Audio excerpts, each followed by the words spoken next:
Hi, Peter Nixon, introducing you to the first module. This is the most important starting point because you have to know what you want. So A1 is the module that helps you diagnose a current situation, something that you're facing, something that you're personally involved in that you'd like to improve. It could be a problem, it could be a conflict, it could be an opportunity, it could be just something that you think if you pay some attention to it, you can make things better.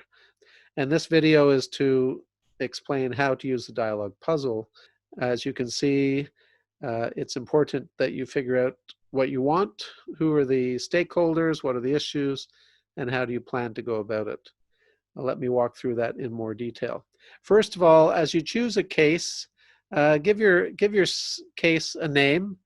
It should be a real case. It's not a theoretical or compilation of experience. It's actually something that's happening now or something that you want to work on in the coming weeks or months that you know is important. You have to be one of the stakeholders, so you're in this story. It's not about other people. It's about you and the stakeholders. And it's a challenge. It's something that you'd like to work on. And it should be something that you are prepared to share with others. So give it a title and then write down a few words that allows you to introduce your case. And I'll walk through an example with you, but the introduction is just a few words. You know, it could be a case about a sales scenario. It could be a procurement. It could be uh, restructuring of your company, anything like that. Just a brief intro.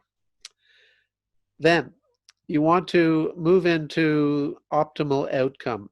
So what again, this very high level, what would the best outcome look like? How would you, for example, quantify that? So is it a profitability figure that you're aiming at? Is it a cost saving that you're aiming at? Is it some new market that you're aiming to conquer? What would the optimal outcome look like? No more conflict, and if you can, quantify it. Again, I'll share an example. Who are the key stakeholders? So you're a key stakeholder. Could be your boss, could be your colleagues, could be your customers, your suppliers. If you can, and if it's relevant, you should be naming specific people. If you can't name specific people, and you can see some of the aspects there, you may want to define those specific people. Then you could name a group of people, like the employee union.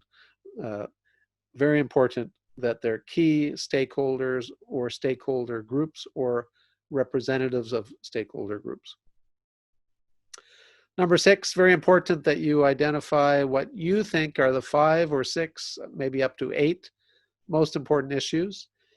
We know that there's 50 or 60 issues in every situation, but we also know that these issues can be categorized into 5 to 8 categories. There's always financial issues, there's always people issues, there's always issues around quality or timing or scope or product or service. You know, those are the categories of issues. And again, I'll share an example. Number 7 is the method or the way. What's the right way? And this is just giving you a chance to think about the tactics, the skills, the methods that you might choose to use to get the best outcome. You know, how are you going to get the right people to talk about the right issues in the right way and at the right time and space? So in terms of the right way, the right method, that's what we're asking you about here.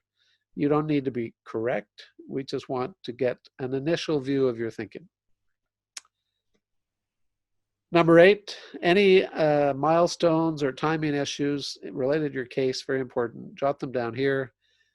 And then in terms of the space, think about where do you want to have this dialogue? Is it on Zoom? Is it face-to-face? Is it at their place, your place?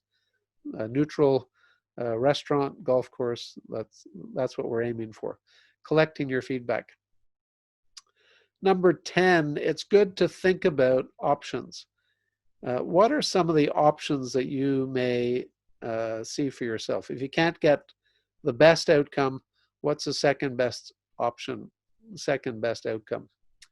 And again, the wilder your ideas, the more you might be creating opportunities for thinking.